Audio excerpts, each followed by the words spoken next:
কি বলবো, কালকে আমি নিজেই সোশ্যাল মিডিয়ার থ্রু খুঁজে পেলাম। মা আমাকে কল করে বললো তুই একবার ফোনটা খুলে দেখ, তোকে কিছু পাঠিয়েছি আমি। তখন ফোন খুলে দেখি বাবার বিয়ের ছবি নিয়ে চোখের সামনে দেখছে, আমার মা আমার পাশে বসে কাঁদছে আমায় কল করে। কোনো মেয়ে কি বলবে এটা দেখে? আর আমি জানতামও না, মানে I had to find out through social media আমার বাবা কি করছে। তখন কার বিরুদ্ধে অভিযোগ বা কি অভিযোগ করতে এসেছেন? দুজনের বিরুদ্ধে অভিযোগ। দুজনের বিরুদ্ধে অভিযোগ করেছে। আমরা মূলত আজকে যে ঘটনাটা ফেসবুকে বা ইনস্টাগ্রামে গতকাল যে সোশ্যাল মিডিয়ায় যেটা দেখা গেছে সেইটার বিরুদ্ধে আমরা কমপ্লেন করেছি। বাকি অন্যান্য বিষয় আমরা পরে করব, সেটা আমরা লিগালি আগে প্রসিড করি, তারপরে আপনাদের জানাবো। অনিন্দিতাদি আজকে হিরণদারা পোস্ট করেছে সোশ্যাল মিডিয়ায়, তোমরা কি সেটা দেখেছো?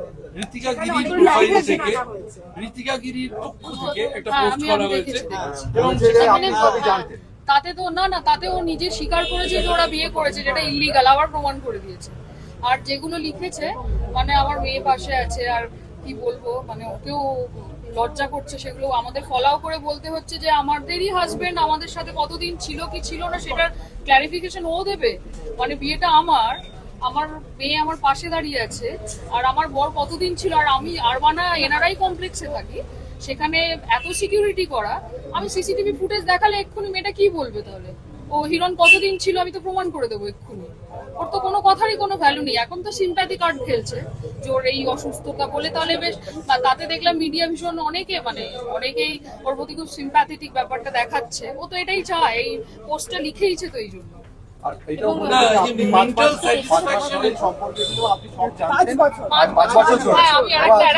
আমি আরেকটা লজিক বলি।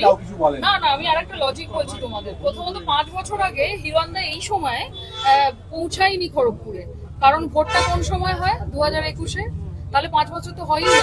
হিরণকে মানে ঋতিকাকে হিরণ চ্যাটার্জি চিনতই না তখন, তাই না? হিসেব মতো তো তাই। ও তো তখন ও ক্যান্ডিডেট নির্বাচনই হয়নি আগের মানে 2021-এ, তাহলে ও 5 বছর হয় কি করে? হাস্যকর কথাবার্তাগুলো। আপনাকে ডিভোর্সের নোটিশ পাঠানো হয়েছে? না, এটা একেবারে এটা ডিভোর্সের নোটিশ ওভাবে পাঠানো যায় না। ডিভোর্সের নোটিশ কোর্ট থেকে আসে। কোর্ট থেকে আসে ওনাদের যে একটা লিগ্যাল একটা লয়ার্স নোটিশ একটা পাঠানো হয়েছিল, সেটার সাথে ডিভোর্সের কোনো সম্পর্কই নেই আর কি বেসিক্যালি। মানে কখনো কোনো কোর্ট থেকে কোনো নোটিশ ডিভোর্স সংক্রান্ত আসেনি। কোর্ট থেকে না আসা পর্যন্ত সেটাকে কোনো রকম ভাবে, এবং কোর্ট থেকে নোটিশ আসলেও সেটা ডিভোর্স হয়ে যায় না। মানে কোর্ট থেকে যদি কখনো সামান্স আসেও তাহলেও সেটা ডিভোর্স হয় না, আর কোনো রকম সামান্স আসেও না। একটা লয়ার্স নোটিশ এসেছিল বাস। এখানে তুমি কিছু বলতে চাইবে? আমি মেয়ে হয়ে আর কি বলবো, কালকে আমি নিজেই সোশ্যাল মিডিয়ার থ্রু খুঁজে পেলাম। মা আমাকে কল করে বললো তুই একবার ফোনটা খুলে দেখ, তোকে কিছু পাঠিয়েছি আমি। তখন ফোন খুলে দেখি বাবার বিয়ের ছবি নিয়ে চোখের সামনে দেখছে, আমার মা আমার পাশে বসে কাঁদছে আমায় কল করে। কোনো মেয়ে কি বলবে এটা দেখে? আর আমি জানতামও না, মানে I had to find out through social media আমার বাবা কি করছে। তখন অন্য বন্ধুদের বাবাকে দেখে আর ভাবে আমার বাবা এসব করছে। বাবার জন্য কোনো মেসেজ দিতে চাইবে? You failed as a father and a husband altogether. আর কিচ্ছু না।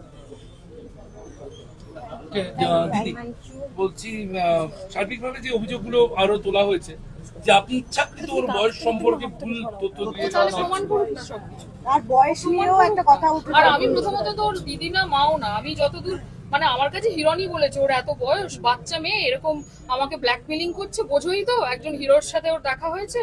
মানে এই কথাগুলো আমাকে হিরণই বলেছে। মানে আমি তো ঋতিকা গিরির আত্মীয় নই, ঋতিকা গিরির সাথে হিরণ জড়িত, আমি তো নই। আমি ওর মাও না দিদিও না। আমার তো বয়স, ওর এক্সাক্ট বয়স তাহলে ও প্রমাণ করে দেখাক না, ওর বার্থ সার্টিফিকেট দেখাক, ওর বয়স কত প্রমাণ করুক না। আমি তো সমস্ত প্রমাণ নিয়ে এই যে থানায় এসে করে গেলাম, ওকে করতে বলুন। ওর এত সাহস তো একটা এইটুকুনি মেয়ের, একটু করতে বলুন তো। তো বিয়ের সম্বন্ধে বোঝেটা কি? আমি তো 25টা বছর কাটিয়ে এসেছি বিয়ের, আর ও ভাবছে যে একজনের সাথে ঘুরে ভিয়েতনাম বেড়াতে গিয়ে আর মাথায় সিঁদুর পরেই ভালো করে বউ একটা বিবাহিত জীবন কাটানো যায়।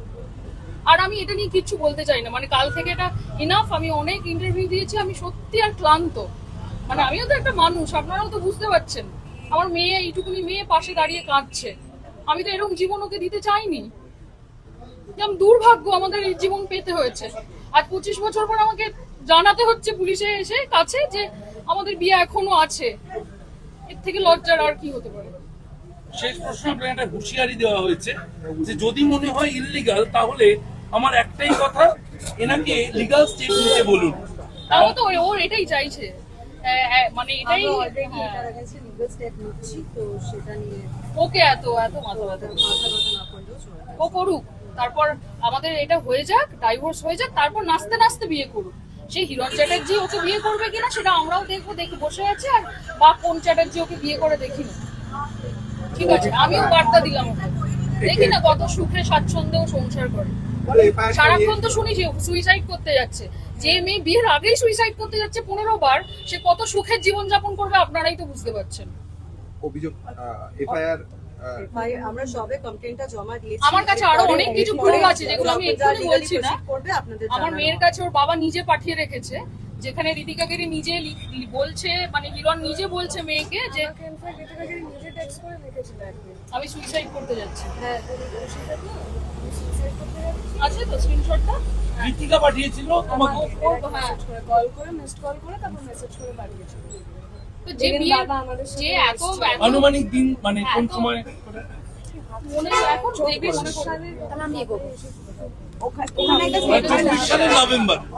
নভেম্বরের ওখানে একটা 9 নভেম্বর ডেট মেনশন করা আছে 24 না 9 নভেম্বর তো ও তো বোধহয় চলে গেছিল, পালিয়ে গেছিল। মানে ও খড়গপুর ছেলে পালিয়ে গেছিল যে মেয়েটার থেকে যাতে পালাতে পারে, আর আমাদেরকে বলেছিল যে তুমি চলে এসো। আমরা তখন সত্যিকারেরই বোকার মতন, আমি আর মেয়ে সত্যি বোকা, ওর ম্যানিপুলেট করতে পারে ভীষণ ভালো। আমরা দুজনে ব্যাংককের টিকিট কেটে আমরা একসাথে ব্যাংকক যাই। তার সমস্ত ছবি টবি তো আমি পোস্ট করেছি, মানে আরো পাঠিয়ে দিচ্ছি তোমাদের সবাইকে। ব্যাংককের আমরা একসাথে ওর জন্মদিন কাটিয়েছি, তারপর থেকে হিরণ আমাদের সাথে টানা 5 মাস থেকেছে।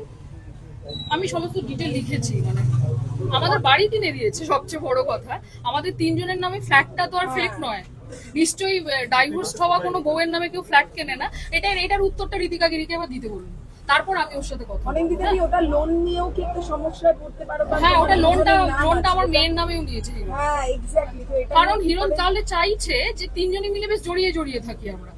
তার মানে আমিও বেরোতে পারবো না। আমি জানি না ও কি চায়, আদৌ আমাকে ছাড়তে চায় না থাকতে চায় নাকি ঋতিকাকে বিয়ে করতে চায়। ঋতিকাকে বলুন এবার হিরণ চ্যাটার্জির সাথে সেটা ক্লারিফাই করতে। এফআইআর দুজনের গেছে। জাস্ট রেকর্ডিং ঋতিকাকে নিজে বলে দিয়েছে, ও তো নিজে ক্রাইম স্বীকার করেছে। আর কি বলার আছে? ভালো করেছে এই পোস্টটা করে। ও ভেবেছিল ভীষণ স্মার্ট একটা। ছিলাম অধিকারী। ছিলাম ওদিকে। ঠিক আছে, আচ্ছা, যাই, Thank you, ভাই, সবাইকে thank you। অডিও পাচ্ছ? হ্যাঁ, একটু এগিয়ে যাচ্ছি। এত এগিয়েও না, তো দিদির অসুবিধা হবে। আচ্ছা, কমপ্লেইন করা হয়েছে, কমপ্লেইন করা হয়েছে, তো সেটার হোক, তো তার রেজাল্টটা হোক, লিগালি আমরা প্রসেস করব এটার এগেইনস্ট। ঠিক আছে, কমপ্লেইনটা জাস্ট করা হয়েছে, এফআইআর নাম্বার হোক, তারপরে আমরা জানাচ্ছি। আগে কমপ্লেইনটা করে নিতে দিন, আমি করে হ্যাঁ, এসেছি। কমপ্লেন্ট আগে কমপ্লেইনটা করে নিয়ে তারপরে একবার কিন্তু তো কথা হবে। হ্যাঁ। Excuse me. এই ধাক্কাধাক্কি নয়, ধাক্কাধাক্কি নয়। পেছন থেকে।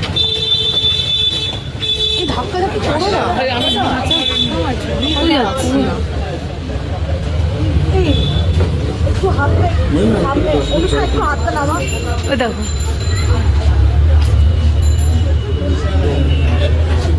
এক্সেল একটা আমার পিছনে তোলে এদিকে